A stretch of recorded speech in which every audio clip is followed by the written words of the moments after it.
to United States, I didn't come to get divorced. So I am having problems with my ex-wife, and I am drinking too much, I think. But in that time, it wasn't that much compared to my last episode of drinking. So I am drinking way too much, and I dream with this amazing Charlie, and I am like, oh my God, I got a vision, you know. So I come downstairs, and I am like, I need to talk to you. I was going to tell her, I need you to support me on this. I need to go to treatment. I need to quit alcohol. I know I can do this. I like, and she's like, I need to talk to you too. And I said like, okay, ladies first. You tell me, because what I'm going to tell you is so important. And she's like, well, what I'm going to tell you is so important too. So when I said, okay, go ahead, she told me I want to get divorced. And then I hated that idea of become a better human. I felt like a clown. I was angry at myself. I think I could become that Charlie. It was just like annoying for me, you know. Then my addiction took over for the rest of my life. That's when my addiction became a problem. When the problem became a problem. When fun is here, when I start drinking, and consequences are here, and then suddenly it just make a like 180, like unbelievable.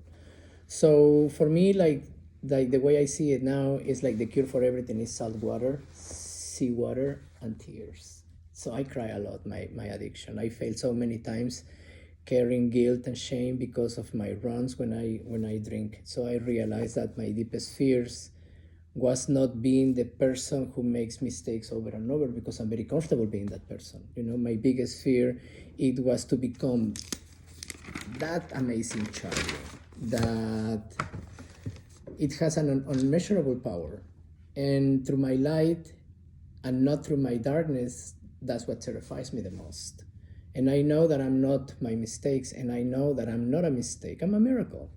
So how did I ended up having all these thoughts about me, understanding and learning how to let go all those issues and problems that makes me feel really comfortable drinking, you know? So my life will continue in a spiral out of control and the helplessness. And when I faced with those truths, it was overwhelming. For the first time in my life, I accept that I'm an alcoholic, and I always will be. And I feel despair, and my experience is showing me that the first step is not a step of hope. Actually, it's the opposite. I am always, and I always will be, an alcoholic, and that is that is why my life is in a spiral out of faith and out of control, and hopelessness and powerless, and of my essence. And I am not, and I never will be the solution of my alcoholism.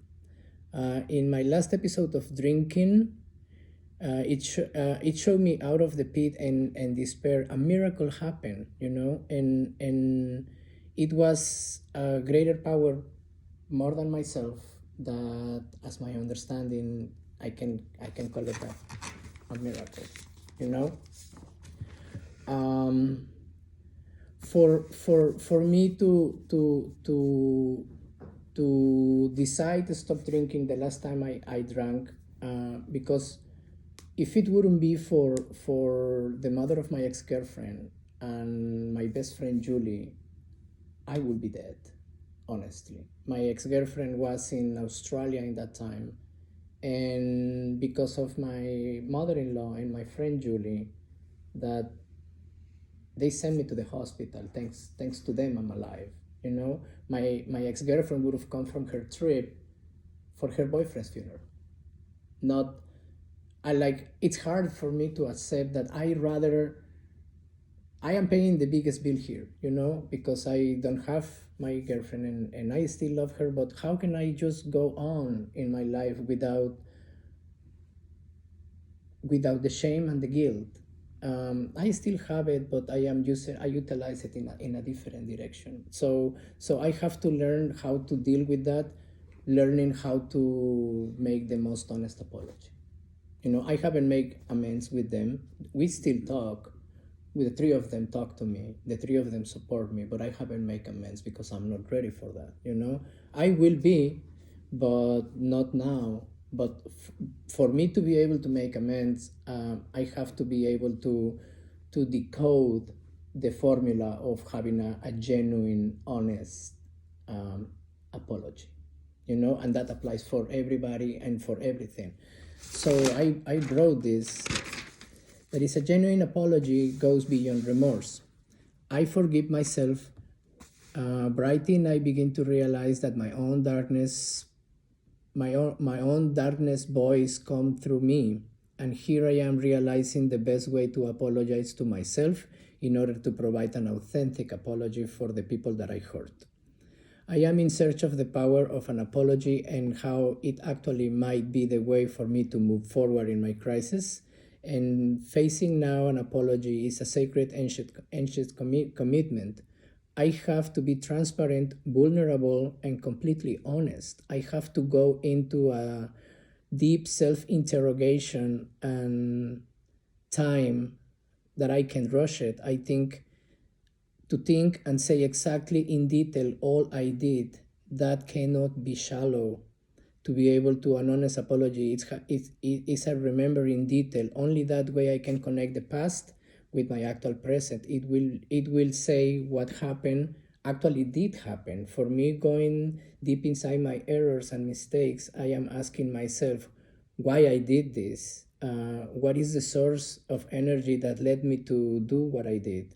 To be able to find out the foundation of a terrible trauma that led me to make this mistake, hurts, but I have to be open, and I have to open my heart to be able to feel what that person I hurted felt and basically the way I hurt them, it's when they saw me drinking that amount of alcohol, being delusional and not being able to put myself together. And that hurts them because I broke 2 years of sobriety and I couldn't control not to drink for something that led me to drink. And then when they came to, my mother-in-law came to pick me up to take me to the airport because I was going to visit my family, picking up my girlfriend at the airport, introducing her with my family, I ruined everything. In a week before I crashed my brand new car. And a week later I lost my job, and it is really horrible.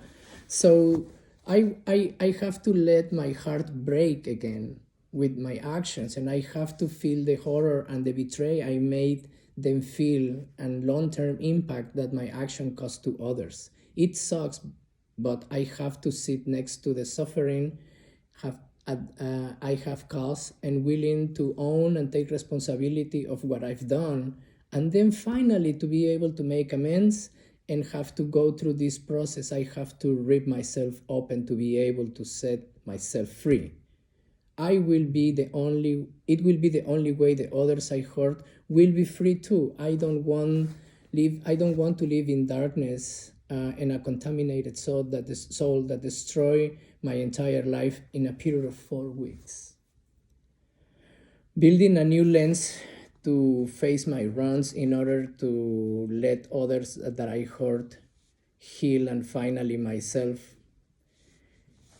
It's not a humiliation, because humiliation is not revelation.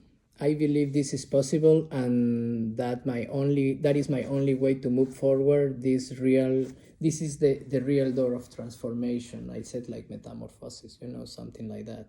So then I have to identify shame and guilt and how to be vulnerable as a man, and realizing all these things and analyzing how much I've been dealing with my alcoholism since I got divorced 9 years ago. And every time my alcoholism goes farther, Since I am divorced, I only have 3 relationships. The first 2 relationships, when we broke up, I drink so much after that, and they don't picture in my present. The only person that still pushed me and challenged me, even not being together as my partner, she's like, you broke my heart like no one does. Like, you pick alcohol over me, and I have to own it. As much as I love her, I cannot talk to her about love. I cannot tell her, hey, let's go back together. I am sober 49 days. Yeah, no, it doesn't work like that. I broke her heart, I shattered her heart.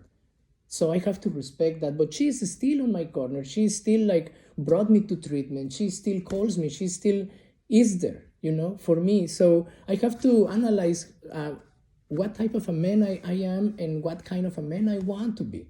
So I brought this too. I brought everything so I don't go in loops and I forgot this. And then when I finish my speech, I'm like, oh, I should have said this. I should have. So I've been preparing this really hard. So as a man, I've been pretending to be a man that I'm not for my entire life. I've been pretending to be strong when I felt weak, confident when I felt insecure, and tough when I really was hurting. For the most part, I've been putting in a show. I call it Cocky Charlie. But my ex-girlfriend calls me like that. That's why I like. Yeah, I'm cocky. It's like a self-defense mechanism. I get cocky and like, hey, you look good. Oh, I know. I don't know how to say thank you. You look good too. Oh, you look good. Oh, thank you. Oh, I know. So that that's how it is. So I call it cocky Charlie. But I'm tired of performing. It is exhausting to be someone that I'm not for everyone all the time. Since I'm a child, I only want, and until now, I only wanted to be accepted by other people. After I realized I've been living in the state of conflict with who I feel I am in my core, and conflict with the world tells me as a person I should be. I just don't want to be a good man. I want to be a good human. I always wanted to do everything by my own, and won't ask for help. I didn't know how to trust men because men abuses me when I was 21 years old. I am victim of abuse. And I could not do it before it becomes like it paralyzed me. It kind of forced me to be vulnerable, how to experience shame and don't use it as a self-destruct myself. I know, like now I practice diving into it. No matter how scary it is, I'm willing to practice even publicly. Like right now, I am telling you guys exactly who I am, even if you guys don't like me, or if you guys like me. Like that's not important. It's not that it's not important for me. It's not gonna take my sleeping time away. I am just gonna be myself, and as long as I feel connection with my surrounds, like everything around me, the universe, I can become a better human, I feel. So I always wanted to do everything by my own. I struggle trusting men because once I do become vulnerable and face my shame, it takes away its power, and my honesty of vulnerability can in some cases give other men permission to do the same. I realized as soon as I found the strength and courage to share my shame, it's gone. To be able to practice vulnerability, I have to build a system of accountability, like a daily practice of authenticity. I have to admit that the booster of my understanding is called Nicole, an extraordinary woman who has helped me and guided me in the path of finding the way to reach the best version of myself. She fed me with so much information and guidance to find my true self. If you think that I am a strong man today, only means that a stronger woman is behind me, and it's only because she challenged me. Not even that we are not together, she still challenged me that I can be that person. And listening her last night, because last night is the first time since she came back from Australia in November, and I'm in treatment, right? And listening her, like, this is the first time she's telling me how much I broke her heart. And I think the hardest tears are the ones that I am not crying like a Magdalena, like, oh, no, my tears are coming, and I'm like, oh, this is so painful, So for me to, before I'm gonna grab a drink, I'm gonna remember that I broke so many people's heart. And I just ruined my life in 4 weeks, So I am not good at being vulnerable, but I'm then good at shame. I've been working on that, analyzing my deepest shame and my greatest fears I realized through shame I can be vulnerable, and if I cannot measure it, it doesn't exist. I always wonder if I am enough or if I am worthy of love and belonging.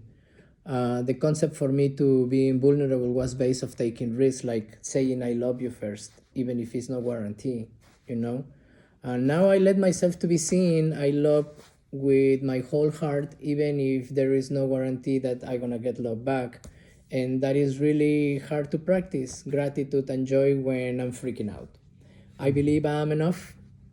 It's easy to be honest when things are good, but when things are wrong, it's easy for me to lie. So I work today in my physical sobriety and my emotional sobriety. And to close, being able to identify my fears come to my next understanding, which is accepting my mistakes without hurting myself, and utilize what I just learned about me to identify the people I hurted without auto punishment. It's not easy, but it's possible. So there is no room for doubt for me anymore. So I have to be willing to see the invisible to be able to do the impossible. First, I have to shed my burdens and pain and the shame. I have to leave it behind and strip all away. Only then I can speak the truth. It's not easy, but it's possible. You can criticize anyone for something that we never been thought. I'm learning to work on myself. And to close this is like the sun is my banner, the moon is my tent, and the sky is my witness. Thank you. The floor is open.